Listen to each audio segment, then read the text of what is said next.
Bonjour. Ces sélectionneurs qui justifient l'injustifiable. Mon grand-père, père à son âme, me disait toujours que lorsqu'on n'a rien à dire qui soit plus beau, plus convaincant que le silence, il vaut mieux se taire. Je crois qu'il avait pleinement raison. Des fois, il y a des propos qui sentent la puanteur et dans de pareils cas, nous devrons apprendre à la garder fermée. Je ne sais pas pourquoi le Béninois aime se la jouer autant, se la jouer au point de se lancer dans des justifications de l'injustifiable. Malheureusement, là, c'est bien l'apanage du Béninois.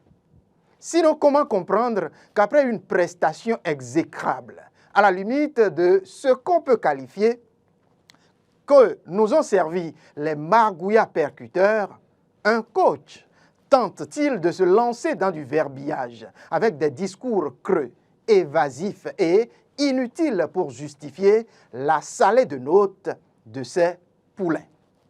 Je vous livre les faits, chers amis de l'édito sportif sur Eden TV Diaspora FM et sur nos canaux digitaux. L'équipe de rugby à 7 masculin du Bénin était aux Jeux africains 2024 à Accra. C'était bien évidemment sur invitation spéciale de l'instance fêtière de rugby en Afrique que cette équipe a été appelée. Une occasion de faire une bonne impression, de démontrer ce dont nos margouillas percuteurs, c'est bien leur surnom, s'il vous plaît. Donc c'était une aubaine pour eux de montrer ce qu'ils ont dans les bras, ce qu'ils ont en ce qui concerne la balle ovale. Mais sauf que la démonstration a plutôt laissé place à la correctionnelle. Je dis correctionnelle parce que le mot vaut bien son pesant de compréhension. Les rugbymen béninois ont essuyé une série de défaites toutes déconcertantes.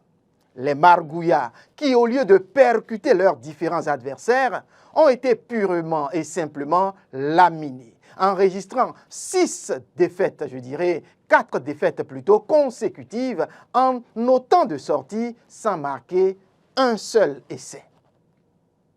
Les scores étaient sans appel. Et si vous voulez, je vous les rappelle. Bénin, Ghana, 0 contre 53. Kenya, Bénin, 53-0. Tunisie, Bénin, 34-0. Et enfin, Burkina Faso, Bénin, 53-0.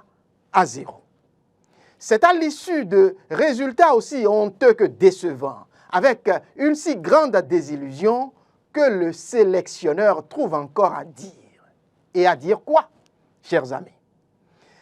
Je suis bien d'accord qu'il est essentiel de prendre de recul et d'analyser ces résultats dans un contexte global peut-être, mais dire que l'équipe béninoise est relativement jeune et inexpérimentée dans le monde du rugby à un niveau aussi élevé, ce n'est pas une raison valable. Je serai à la place de Évrard Bozekwa, le sélectionneur national en la matière, que je me cacherai pour rentrer la queue entre les jambes après avoir conduit une telle honte et essuyé une telle honte nationale.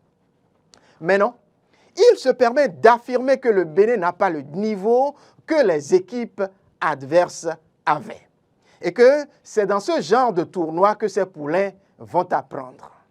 Je ris quoi. Qui a sélectionné ces jeunes? Je respecte beaucoup la science de l'intéressé, mais je doute fort de ses compétences à diriger une équipe nationale en matière de rugby. Pour moi et pour bon nombre de Béninois qui sont fort préoccupés par pareils résultats, ce n'est pas les défaites qui suscitent polémique, mais c'est plutôt les scores. Le Bénin n'a pu marquer le moindre essai et voilà notre coach qui se targue de justification. Dans les colonnes de Actu Web, Africa Web Actu, je m'en excuse, le sélectionneur national du rugby se dit même fier de ses poulains. C'est tout à fait normal à mon égard, en tout cas à mon avis, puisque la plupart du temps, l'élève reste à l'image de son maître. Bon, nous connaissons tous l'éternel et habituel refrain en ces circonstances. Et ça n'a pas arrêté.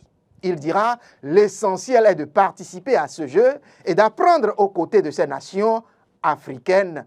Et donc, vous aviez vu, nous sommes allés apprendre. Dans un pays où on se respecte, je ne crois pas que notre cher sélectionneur, au terme de pareilles foutaises, continuerait de parler au nom de cette équipe. Mais comme vous le savez, nous sommes au 229 et rien du tout ne va l'ébranler. Ce n'est d'ailleurs pas l'objectif de cet édito sportif. Mais quand on n'est pas prêt, chers amis, on continue l'apprentissage à la maison. De toute façon, nous serons encore ici et nous verrons les prochaines sorties et voir les exploits que cette équipe sera obligée de faire peut-être. Et si elle se fait percuter, en tout cas, nous serons là. Et comme ils veulent, et surtout lui, le sélectionneur, qu'on applaudisse de pareilles incongruités, au moins qu'ils nous apprennent à applaudir de telles bêtises. Et comme ça, la prochaine fois, tels des moutons, nous bêlerons. C'est ce que je pense. Merci à vous et à très bientôt.